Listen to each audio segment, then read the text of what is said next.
NXT starts off with a six-woman tag match between Fatal Influence versus Tatum Paxley, Izzy Dane, and Lola Vice. This was a really good match. This was actually a really good match. Really enjoyed this match. Um, Fatal Influence ended up picking up the victory. They actually won clean, which was very shocking. I did not expect them to win clean. I thought it'd be some type of shenanigans, but they ended up winning cleanly after this match.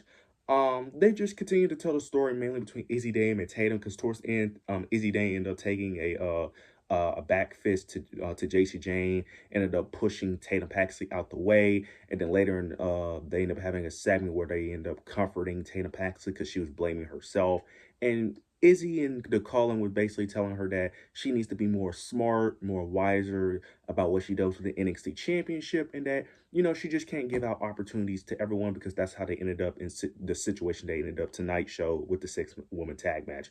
Tatum ends up agreeing, ends up showing her gratitude towards Izzy, but she ends up saying next week she just has to do one more thing to be fully satisfied before she ends up following along with Izzy Dane. Very interested to see what that is. I don't know if that's going to be an open challenge, whether it's going to give Lola Vice another title opportunity due to Fatal Influence interfering in the match. I don't know, but I'm interested to see what they do with Tatum Paxley, because she does have some like announcement type thing next week. So interested to see what she's going to do next week. But I love the story they're telling. I love the story that they're telling of Tatum Paxley being, this wannabe fighting champion, this lovable, very nice, very just willing to do just the typical baby face of a champion, while Izzy is trying to be more of a heel type character, trying to live through Tatum Paxley to a degree because she's secretly jealous. I love what they're doing here. Really love what they're doing here. Kind of wish they kind of would have went this route with Zarya and Soroka to a degree, but their own story is good as well. But I love what they're doing with Tatum Paxley's run so far. Very interested to see where this actually goes. Afterwards, we end up getting Kalani Jordan. She ends up cutting her promo, her first heel promo.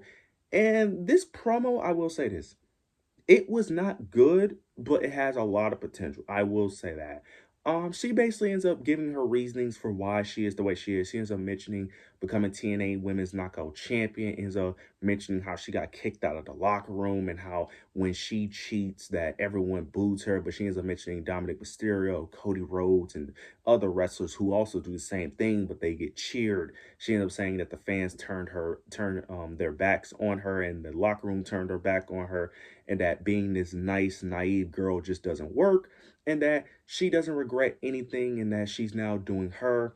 I love what she was saying. I just don't think her cadence and her delivery wasn't great. But I will say one thing. The last like minute of the promo was perfect. That's how she needs to cut her promos, because majority of the promo was very hard to get through due to her delivery, but she needs to cut her promos like she did in the last minute. If you watch NXT, rewatch like the last minute of her promo, that's when the promo got really good. If she delivers her promos like that, her promos will be great, because being a heel, you kind of got to cut your promos a bit differently than you are a babyface, and it's going to take some time, because Kalani is still someone who still needs work in the character department, but I'm expecting a learning curve. This was the same thing Roxanne Perez had to go through, because when she first turned heel, her mic skills was a bit of a work in progress, but it ended up becoming a good thing. Same thing with Liv Morgan as well. So this is just a work in progress, but yeah, she needs to talk a bit slower in her promos. If she talks a bit slower like she did in like the last minute of her promo segment, her promos will be fine. It's the same thing Jade Cargill kind of has to do as well. Due to Kalani having such a high-pitched voice, her talking fast and like shouting, it just comes off very annoying like, and it just comes off very bad when she's trying to cut a promo. So hopefully if she just slows it down a bit, her promos will be fine. But I like what she was saying, because she gave great motivations, because she is kind of right with her, with people booing her while everyone else gets cheered, because that is true. When Dominic cheats and when Cody Rhodes cheat, people love them, but when other heels cheat, it makes sense. And plus, she did get kicked out the locker room and stuff, so she has actually good motivations. I'm actually excited what they do with this Kalani heel turn. Like I said, this has a lot of potential, and I'm actually considering watching TNA for a bit, if I'm going to be honest. I'm not going to guarantee I'm going to watch TNA, but this is making me a bit more interested in watching TNA, if I'm being honest. So I'm interested to see what they do with a heel Kalani, because it actually has a lot of potential. Now, I've been one of the more critical people of Kalani, but that was mainly because I just always felt like she had no character. I always felt like she had potential. This could be the thing that can actually catapult her into like real like star potential, in my opinion. So I'm interested to see how this plays out. We end up getting a singles match between Josh Briggs, a Grande Americano. It was a backstage segment between a Grande and Josh Briggs. They end up having a back and forth. They end up having the match. You're gonna get Tavion Heights interferes in the match, distracts Josh Briggs. This allowed one of the Americanos to interfere. This allowed Grande to put Josh Briggs in a submission hold where he tapped out. This is continuing the story mainly for Tavion and Josh Briggs due to Josh Briggs attacking Tavion last week, which I actually don't mind because I was wondering how they're going to continue that story.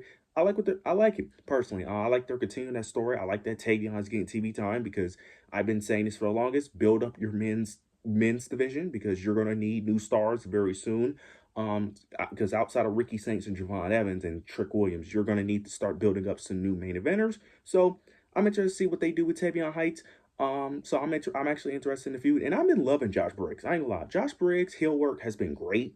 I'm gonna be honest, I was not the biggest fan of Josh Briggs. I always liked him in ring, just more of a character, but he has really gotten a lot. The past like 6-ish months, he has gotten way better as a character, especially on the microphone. He has gotten real good. I'm liking him. I wouldn't mind him being like a top. He's kind of like the top heel outside of Trick Williams. He's like the top heel in NXT. I wouldn't mind him being like the top heel in NXT permanently, to be honest. Well, Ethan Page kind of has that spot as well, but he's one of the more interesting characters in NXT. I would actually like to see him more in NXT, to be honest with you. I love the work he's doing, so I'm actually very interested in this feud between him and Tavion. We end up getting a quick segment. It was like a sit down interview segment where they're both like talking to like, you know, like the split screen where they're in different areas talking to each other, of course. Basically between Trick Williams and Ricky Saints. Trick Williams is basically saying that Ricky is not ready to be NXT champion. He's not the top guy. He's not the top star. And that he's basically that Trick Williams is the guy that should be the guy that holds the NXT championship. He's the one that should be carrying the brand because Ricky can't do it. Ricky basically, you know, rebuttals to that and basically feels the complete opposite and ends up saying that Trick Williams is, you know, starting to lose himself and starting to not be what he used to be. Ends up saying that he's just not the guy anymore. Then eventually Ricky Saints crash out and basically says that we don't got to wait until next week because next week they're going to have a last man standing match. And he said we could just fight right now. They end up meeting each other. They brawl. Trick Williams ends up getting the upper hand. He ends up using a steel pipe to get the advantage. And then towards the end, he basically ends up telling Ricky that he's going to get that NXT championship back.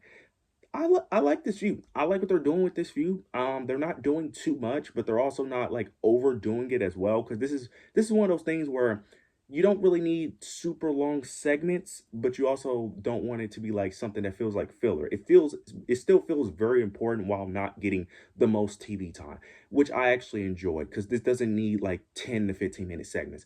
I like what they're doing here. This is a good first feud for Ricky Saints.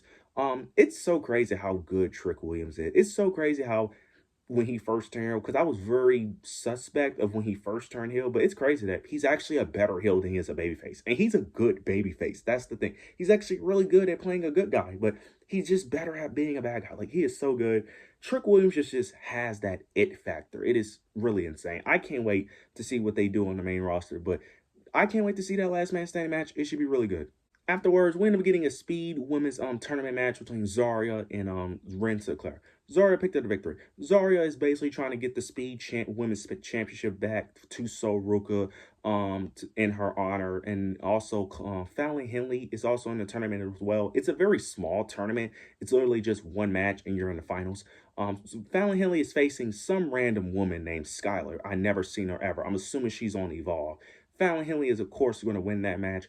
Goes to the finals and face Zarya, and so it's gonna be Zarya and Fallon Henley. That's gonna be very interesting. Whether Zarya is going to actually go in the finals and win, or is she just gonna wait? All right, it's a vacated title. I was very curious to see who was actually the champion, but I realized that she vacated the title because I was thinking of a Grande Americano who's actually the speed champion. But yeah, it's a vacated title. Very interested to see how that plays out because you could go either way. You could have Fallon Henley become the speed champion and Fatal Influence, or you could have Zarya win it for Soruka, get their friendship back together. But to be honest, I'd rather just tell the story of Zarya losing, if I'm being honest, especially with Fatal Influence could just interfere in the match. I feel like that's a better story. Plus, you have Soul talking about trying to get her North American Championship back. You could easily have her lose because I just don't see her getting her title back. I think Blake Monroe should keep the title. Plus, you could tell the story of Zarya accidentally costing her the match as well. Tell that story because we need to build towards this heel turn. Like, we need to build towards this heel turn. Like, we waited long enough. I don't think we don't need that much longer. I don't know what they're waiting for. I don't know if they're trying to wait for a bigger pay-per-view, but We need to build towards that Zarya heel turn or Soruka heel turn. I don't care which one turns heels at this point, but we'll see how this story plays out. We end up getting a match between Javon Evans, Saquon Sugars. Javon Evans and Leon Slater are trying to go after the NXT tag team titles. So this match ended up becoming a thing due to Leon doing his own thing in TNA right now, but Javon Evans is dealing with the dark state problem until Leon comes back. This was a really good match, really fun match. I do have one critique. Javon Evans winning in the way he did. I don't mind Javon Evans winning. My issue was how he won because Javon Evans had the upper hand. He was about to win, but you had Osiris pulls him out of the ring, and then Javon Evans literally took out all the other three members of Dark State. They was all trying to attack him, but they kept missing and kept running into things. You have Osiris running into the steel steps. You have, I think, Jay Cutler running into like the ring post, if I'm not mistaken. Then you have Dion going on running into the announce table.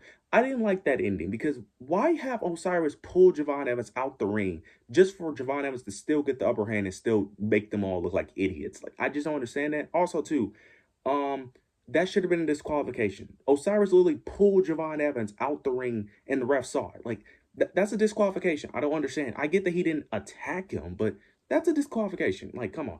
Now, I wouldn't mind this as much if this was like a different heel group, but these are your NXT tag team champions. Like, you're making your champions look like dumbasses. Like, that's my only thing. I don't mind Javon Evans winning. You should just had him win just how you was just regularly. You didn't need the whole Osiris pulls them and then they all can't hit. That just made them look kind of dumb and retarded. You should just had Javon Evans just won, just regular. Like, they didn't need all that. Like, in my opinion, if you was gonna do all that, you should just had Saquon won, in my opinion. But we'll see how this story ends up playing out, whether if Javon Evans and Leon actually can become NXT tag champions. I am interested in the story. I just didn't like the finish, if I'm being honest. Then we get the main event. Ethan Page, Chelsea Green, they end up having their celebration, becoming the new AAA mixed tag champions. I love this pairing. This pairing is amazing. I hope we get this pairing on the main roster, but they're basically celebrating. Then Chelsea Green ends up alluding to Joe Hendry.